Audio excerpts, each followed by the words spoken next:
Allah telah mengilhamkan kepada manusia mana jalan yang buruk, mana jalan yang lurus, mana yang hak, mana yang batil. Maka beruntunglah orang-orang yang kemudian menyucikan jiwanya. Beruntunglah mereka yang memilih jalan yang lurus dan kemudian meninggalkan jalan yang bengkok. Maka saudaraku yang dirahmati Allah Subhanahu wa taala, bahwa Allah Subhanahu wa taala memberikan kepada kita ruang dalam hidup ini untuk memilih, untuk menjadi koruptor atau untuk menjadi seorang yang dermawan, untuk menjadi seorang penipu atau untuk menjadi seorang yang jujur. Maka tidak ada di antara kita yang tahu bagaimana takdirnya. Kapan dia akan meninggal dunia? Apakah dia ke surga ataupun ke neraka? Tugas kita adalah beramal sebaik-baiknya dan memohon kepada Allah Subhanahu wa taala agar diistiqomahkan dalam agama ini. Assalamualaikum teman-teman. Jangan lupa klik subscribe di channel Tafakur Video ya, dan aktifkan tanda loncengnya. Bismillahirrahmanirrahim. Assalamualaikum warahmatullahi wabarakatuh. Allahu Akbar.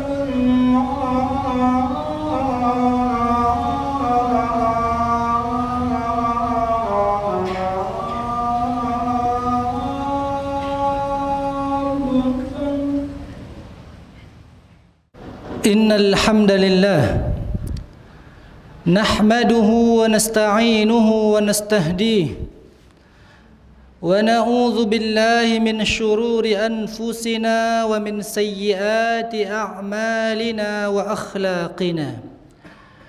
May yahdihillahu fala mudilla lahu wa may yudlilhu fala hadiya lahu.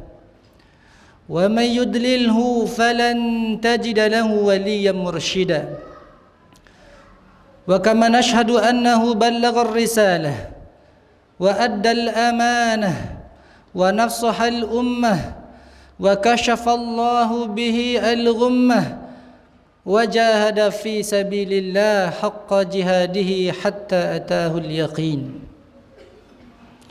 اللهم صل وسلم وبارك على هذا النبي الكريم وعلى آله الطاهرين وأصحابه الغر الميامين إلى يوم البعث والدين وبعد. فيا أيها المسلمون أوصيكم وإياي نفسي أولا بتقوى الله تعالى وطاعته في السر والعلن. فقال جل جلاله وهو أصدق القائلين بعد نعوذ بالله من الشيطان الرجيم بسم الله الرحمن الرحيم يا أيها الذين آمنوا اتقوا الله حق تقاته ولا تموتن إلا وأنتم مسلمون. وقال في آية أخرى يا أيها الذين آمنوا اتقوا الله وقولوا قولا سديدا يصلح لكم أعمالكم ويغفر لكم ذنوبكم ومن يطع الله ورسوله faqad faza fawzan 'azima. Shadaqallahul 'aliyyul 'azim. Ma'asyiral muslimin, saudaraku sidang jamaah Jumat yang dirahmati Allah Subhanahu wa taala. Alhamdulillahi rabbil alamin. Allah Subhanahu wa taala telah menakdirkan bahwa setiap insan yang hadir pada kesempatan yang berbahagia ini, setiap kita yang hadir duduk di Masjid Nurul Haq pada ibadah Jumat yang berbahagia ini termasuk dalam golongan orang-orang yang tidak hanya diberikan kesempatan untuk bertemu dengan bulan Rajab, tidak hanya seseorang yang Allah kemudian panjangkan usianya sampai di bulan Sya'ban, tidak pula hanya seseorang yang kemudian Allah takdirkan usia kita sampai pada bulan suci Ramadan yang mulia. Kenapa? Karena terbukti alhamdulillahi rabbil alamin, sampai di tanggal 16 Syawal ini Allah Jalla Jalaluh masih memperkenankan kita untuk melanjutkan hidup dan kehidupan kita. Maka alhamdulillahi rabbil alamin, kita memuji Allah Subhanahu wa taala atas nikmat hidup dan kehidupan ini. Seraya kita berdoa kepada Allah Subhanahu wa taala agar kiranya masing-masing kita yang hadir pada kesempatan siang yang berbahagia ini tidak hanya menjadi orang yang panjang usianya, tapi baik pula amal dan perbuatannya. Saudaraku jamaah salat Jumat yang dirahmati Allah Subhanahu wa taala, bahwa kita bersyukur kepada Allah Subhanahu wa taala, kita menuntaskan ibadah bulan suci Ramadan selama 30 hari. Dan alhamdulillah kita sudah berada pada tanggal 16 Syawal. Kita telah banyak melakukan ketaatan, melakukan ibadah. Kita membaca Al-Quran, kita melaksanakan puasa Ramadan. Malamnya kita isi dengan qiyam, dengan tarawih, dengan tahajud, dengan majlis ilmu dan ketaatan-ketaatan yang lainnya. Tapi saudaraku yang dirahmati Allah Subhanahu wa taala, suka ataupun tidak suka, sadar ataupun tidak sadar, kita akui ataupun kita tidak akui, bahwa di mana-mana kaum muslimin hari ini pada bulan Syawal ini banyak yang kemudian mulai melupakan Allah Subhanahu wa taala. Banyak di antara kita yang pada bulan Syawal ini mulai kemudian kembali kepada kejahiliahan kita.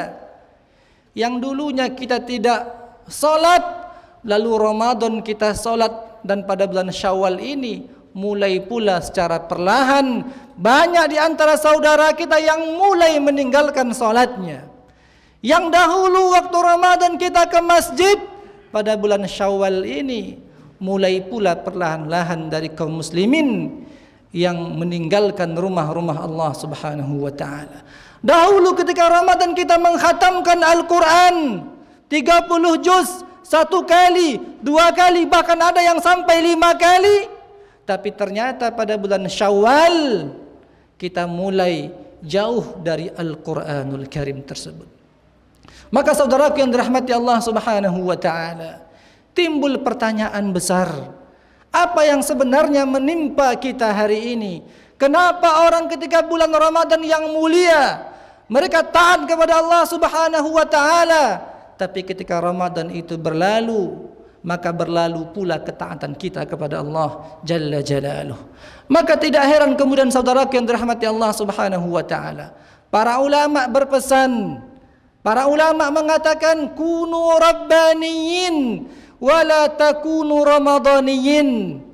Wahai umat Islam, wahai kaum muslimin, wahai kaum muslimat, jadilah kamu sekalian rabbaniyin, hamba kepada Allah Subhanahu wa taala, wala takunu ramadaniyin.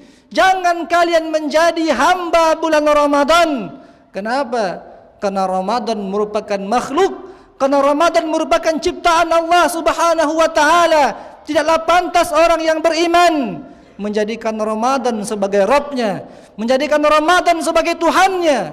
Kenapa? Karena kita menyaksikan pada bulan suci Ramadan yang mulia, kaum muslimah mulai menutup hijabnya. Masjid-masjid menjadi penuh, orang-orang membaca Al-Quran, orang yang berinfak, sedekah terjadi di mana-mana. Tapi ketika Ramadan berlalu, berlalu pula ketaatan mereka kepada Allah Subhanahu wa taala. Saudara yang dirahmati Allah Subhanahu wa taala, pertanyaannya, apakah kita menyangka bahwa Allah Subhanahu wa taala itu hanyalah Tuhan yang kita akan sembah pada bulan Ramadan yang mulia, lalu kita akan berpaling darinya pada bulan-bulan yang lainnya? Apakah kita menyangka bahwa ketika pada bulan yang mulia Allah melihat kita sehingga kita menjaga pandangan kita? Apakah kita mengira bahwa ketika Ramadan Allah menatap kita sehingga kita menjaga lisan kita, menjaga pendengaran kita, menjaga keluarga kita, menjaga aurat kita, lalu kemudian semua pun menjadi sirna ketika berlalunya bulan Ramadan yang mulia? Ma'asyiral muslimin, saudaraku sidang jamaah Jumat yang dirahmati Allah Subhanahu wa taala. Maka untuk itu sama-sama kita akan mengangkat satu tema yang mana tema ini disampaikan oleh salah seorang ulama terkemuka yang lahir pada tahun 450 Hijriah. Seorang ulama yang lahir di sebuah desa yang bernama Ghazalah. Yang mana desa Ghazalah ini terdapat di suatu kota yang bernama kota At-Tus. Yang mana kota At-Tus ini terletak di sebuah provinsi yang bernama Khurasan, yang banyak melahirkan ulama. Yang mana provinsi Al-Khurasan ini terletak di sebuah negara Parsi, atau yang hari ini kita sebut dengan negara Iran. Ma'asyiral muslimin yang dirahmati Allah Subhanahu wa taala. Nama beliau adalah Al-Imam Abu Hamid Muhammad ibn Muhammad Al-Ghazali At-Tusi Asy-Syafi'i rahmatullah alaihi rahmatan wasi'ah. Saudaraku yang dirahmati Allah Jalla Jalaluh, siapa yang tak mengenal Abu Hamid Al-Ghazali? Siapa di antara kita yang tidak pernah tersentuh secara langsung ataupun tidak langsung dengan karya-karya Al-Imam Al-Ghazali? Beliau adalah seorang ulama yang terkemuka. Beliau tidak hanya menulis dalam bidang akidah, beliau memiliki buku dalam bidang tasawuf, beliau memiliki buku dalam kajian tazkiyatun nafs, beliau memiliki buku dalam ilmu usul fiqh, beliau memiliki karya berjilid-jilid dalam bidang fikih.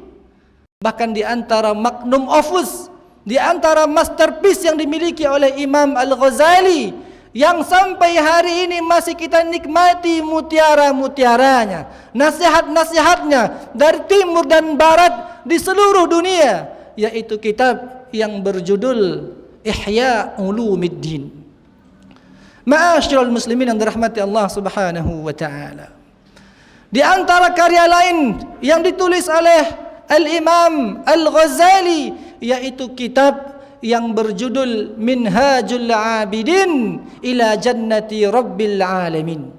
Saudara yang dirahmati Allah Subhanahu wa taala, dalam kitab yang luar biasa ini Al-Imam Al-Ghazali seolah-olah berkomunikasi dengan kita, mengingatkan kita tentang bahayanya godaan syaitan yang terkutuk, mengingatkan kita bahwa iblis telah pun menyampaikan sumpahnya, fabima aghwaytani la aq'udanna lahum siratakal mustaqim. Wahai Allah, karena engkau telah menghukumi aku sebagai makhluk yang tersesat, dikeluarkan dari syurga, la aq'udanna lahum siratakal mustaqim, maka aku bersumpah, aku berjanji akan berupaya sekuat tenaga untuk kemudian menyesatkan hambamu dari jalan yang lurus. Maka ma'asyiral muslimin yang dirahmati Allah Subhanahu wa taala, maka perlu kita sama-sama menginsafi, menyadari bahwa yang namanya iblis dan bala tentaranya asyayatin tidak hanya dari golongan jin, tapi juga syaitan dari kalangan manusia, tidak akan pernah berhenti menggoda kita, tidak akan pernah berhenti menyesatkan manusia sesat-sesatnya. Kenapa? Karena itu adalah janjinya, itu adalah sumpahnya. Maka kita mendengar bagaimana Allah Subhanahu wa taala mengabadikan dalam Al-Qur'anul Karim bahwa iblis bersumpah, berjanji untuk menyesatkan manusia min baini aidihim, dari arah depan mereka, wa min khalfihim, dari belakang mereka, wa an aimanihim, dari kanan mereka, wa an shimailihim, dari sisi kiri mereka. Artinya apa? Dari seluruh penjuru mata angin, dari seluruh arah. Yang namanya syaitan, yang namanya iblis tidak akan pernah bosan menyesatkan manusia sesesat-sesatnya.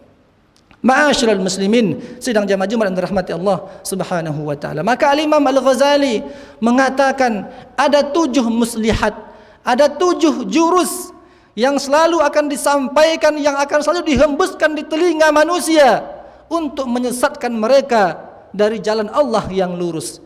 Yang pertama, yaitu yang namanya iblis, yang namanya syaitan tidak akan pernah merasa lelah, tidak akan pernah merasa capek, tidak akan pernah berhenti untuk menghembuskan di telinga manusia bahwa berhentilah kamu dari melakukan ketaatan kepada Allah Subhanahu wa taala.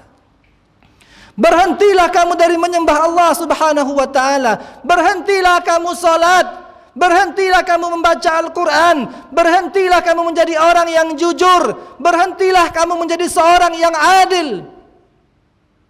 Maka saudaraku yang dirahmati Allah Subhanahu wa taala, kita melihat di sekeliling kita, lahirlah orang-orang yang zalim, orang-orang yang tidak adil, orang-orang yang berdusta, orang-orang yang menipu, orang-orang yang melakukan korupsi, orang-orang yang melakukan kezaliman di mana-mana.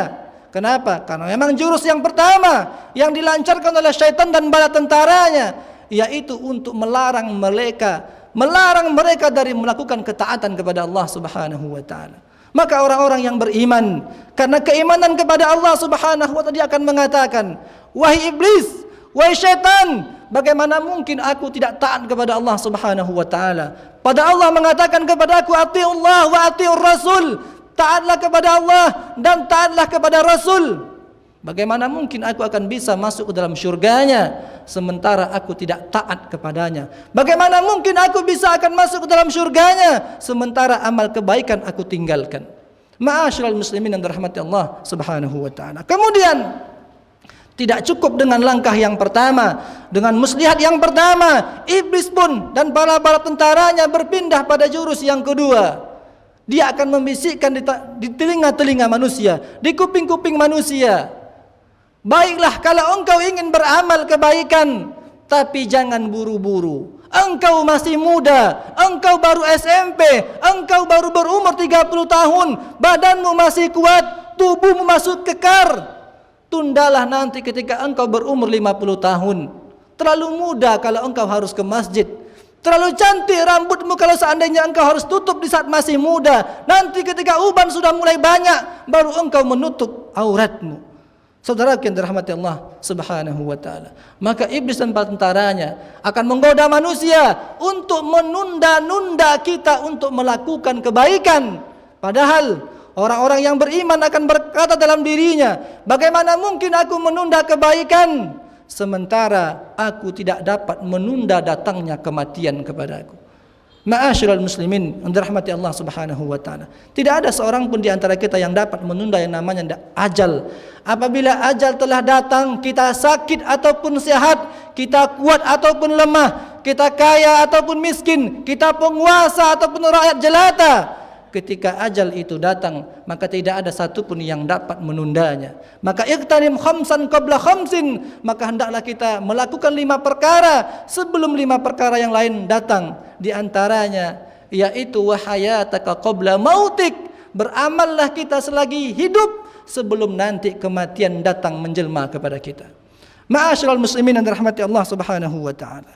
Kemudian yang berikutnya, setelah kemudian iblis dan para tentaranya menggoda manusia untuk mengundur-ngundur kebaikannya, untuk kemudian menunda-nunda amal kebaikan yang perlu ia lakukan kepada Allah Subhanahu wa taala, berikutnya ia berpindah pada jurus yang lebih tinggi dari itu, yaitu biarkan dia melakukan ketaatan, biarkan dia salat, biarkan dia membaca Al-Quran, biarkan dia ruku', biarkan dia sujud, tapi jadikan dia orang yang terburu-buru dalam ibadahnya, orang yang terburu-buru dalam salatnya, belum sempurna rukuknya, belum sempurna sujudnya, lalu dia kemudian menutup salatnya. Saudara yang dirahmati Allah Subhanahu wa taala, satu ketika seorang pemuda datang ke dalam masjid, lalu dia kemudian mendirikan salat, lalu kemudian baginda sallallahu alaihi wasallam pun menunggunya dan pemuda ini datang menghampirinya. Belum lagi sempurna pemuda ini duduk, Nabi sallallahu alaihi wasallam mengatakan, irji' fasalli fa innaka lam tusalli wa fulan, kembali ke tempatmu, pergi engkau ke tempat engkau tadi salat, ulangi salatmu, fa innaka lam tusalli. Kenapa? Karena sesungguhnya engkau tadi belum melaksanakan salat. Lalu kemudian fulan ini kembali ke tempatnya, mengulangi salatnya, lantas kembali kepada Rasulullah. Rasul pun masih mengatakan yang sama, irji' fasalli fa innaka lam tusalli wa fulan, kembali ke tempatmu, ulangi salatmu. Kenapa? Karena engkau tadi belum melaksanakan salat. Lalu kembalilah si fulan ini, diulangi salatnya sampai 3 kali. Ternyata baginda sallallahu alaihi wasallam masih mengatakan, irji' fasalli fa innaka lam tusalli wahai fulan, kembali ke tempatmu, ulangi salatmu karena tadi engkau belum melaksanakan salat. Ma'asyiral muslimin yang dirahmati Allah Subhanahu wa taala. Hadir hari ini orang-orang yang salat, orang-orang yang membaca Al-Quran, orang-orang yang beramal tapi tergesa-gesa. Syaitan membisikkan pada dirinya, tak penting itu, tak penting ini, yang penting engkau salat. Yang penting engkau telah membaca Al-Quran walaupun salah tajwidnya, salah makhrajnya, salah hukumnya, tak sempurna ruku dan sujudmu, minimal engkau telah salat dan beribadah kepada Allah Subhanahu wa taala. Maka orang-orang yang beriman akan berkata, bagaimana mungkin aku akan terburu-buru dalam ibadahku? Bagaimana mungkin aku terburu-buru dalam ruku dan sujudku? Sementara baginda sallallahu alaihi wasallam mengatakan, sebaik-baik amal itu ialah sesuatu yang sedikit tetapi kita lakukan secara istiqamah. Tidak penting kita solat begitu banyak, bacaan Quran kita begitu banyak, tapi ternyata salahnya di sana dan di sini, rukunya tak sempurna. Maka sejatinya saudaraku yang dirahmati Allah Subhanahu wa taala, sebaik-baik amalan yaitu amalan yang mungkin jumlahnya sederhana tapi kita lakukan secara kontinu dan komitmen. Saudaraku yang dirahmati Allah Subhanahu wa taala, sidang jamaah Jumat yang dirahmati Allah Azza wa Jalla. Yang berikutnya, ternyata syaitan tidak tinggal diam. Iblis tidak tinggal diam. Dia masuk kepada jurus yang berikutnya. Dia masuk kepada langkah yang berikutnya. Dia mengatakan, wahai fulan, kalau engkau ingin beribadah secara sempurna baik, sempurnakan rukukmu, sempurnakan sujudmu, sempurnakan bacaan Al-Quranmu. Lalu kemudian dia membisikkan ke telinga kita bahwa engkau adalah orang yang luar biasa, engkau adalah orang yang saleh, rukukmu panjang, sujudmu luar biasa, bacaan Al-Quranmu bagus. Dia menggoda kita sehingga lahirlah di sana yang namanya takabur. Kita menjadi seorang hamba yang merasa kita adalah orang atau hamba yang terbaik di hadapan Allah Subhanahu wa taala. Maka orang yang beriman, dia akan mengusir bisikan setan tersebut sambil mengatakan, tidak penting ibadahku dipuji oleh manusia. Kenapa? Karena yang terpenting ibadahku ini mendapat penerimaan dari Allah Jalla Jalaluh. Saudaraku sidang jamaah Jumat dan dirahmati Allah Subhanahu wa taala. Kemudian tidak cukup hanya sampai di situ. Kemudian iblis dan bala tentaranya dan pengikutnya dan pasukannya akan menggoda manusia dengan jurus yang berikutnya. Dia akan mengatakan, wahai fulan, kalau engkau ingin salat, maka janganlah di tengah keramaian. Wahai fulan, kalau engkau ingin infak dan sedekah, maka sembunyikanlah. Biar nanti jangan orang melihat ibadahmu, biar jangan nanti ada ria di sana. Dan jangan engkau khawatir wahai fulan, pada akhirnya mereka akan tahu bahwa engkau adalah orang yang paling banyak menyumbang di masjid itu. Walaupun engkau bersembunyi dalam ibadahmu, orang kelak juga akan tahu bahwa engkau adalah ahli ibadah, orang yang rajin, orang yang hebat, orang yang gemar sedekah.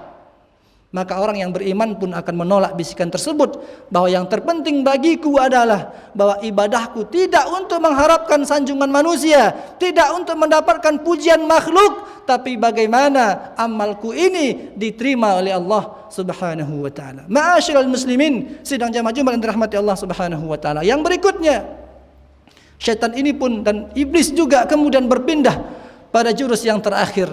Dia mengatakan, wahai fulan, untuk apa engkau letih beribadah? Untuk apa engkau menutup auratmu? Untuk apa engkau membaca Al-Quran? Untuk apa engkau berinfak dan sedekah? Bukankah ajalmu telah ditentukan oleh Allah Subhanahu wa taala? Bukankah takdirmu telah ditulis oleh Allah Subhanahu wa taala? Bahwa sekalipun engkau tidak salat hari ini, bahwa sekalipun engkau tidak pandai membaca Al-Quran, ketika Allah mentakdirkanmu, menulismu menjadi penduduk syurga, maka pada akhirnya engkau akan masuk ke dalam syurga. Untuk apa engkau khawatir? Untuk apa engkau capek-capek beribadah? Kalau seandainya Allah telah menuliskan takdirmu menjadi penduduk neraka, pada akhirnya engkau akan dimasukkan ke dalam neraka Allah Subhanahu wa taala. Ma'asyiral muslimin yang dirahmati Allah. Maka untuk ini orang-orang yang beriman kepada Allah Subhanahu wa taala tidak pernah keliru dalam memahami konsep takdir dalam agama yang mulia ini, bahwa Allah Subhanahu wa taala telah mengilhamkan kepada manusia fa'alhamaha fujuraha wa taqwaha. Allah telah mengilhamkan kepada manusia mana jalan yang buruk, mana jalan yang lurus, mana yang hak, mana yang batil. Maka beruntunglah orang-orang yang kemudian menyucikan jiwanya. Beruntunglah mereka yang memilih jalan yang lurus dan kemudian meninggalkan jalan yang bengkok. Maka saudaraku yang dirahmati Allah Subhanahu wa taala, bahwa Allah Subhanahu wa taala memberikan kepada kita ruang dalam hidup ini untuk memilih, untuk menjadi koruptor atau untuk menjadi seorang yang dermawan, untuk menjadi seorang penipu atau untuk menjadi seorang yang jujur. Maka tidak ada di antara kita yang tahu bagaimana takdirnya, kapan dia akan meninggal dunia, apakah dia ke surga ataupun ke neraka. Tugas kita adalah beramal sebaik-baiknya dan memohon kepada Allah Subhanahu wa taala agar diistiqomahkan dalam agama ini. Fa'tabiru ya ulil absar la'allakum tuflihun.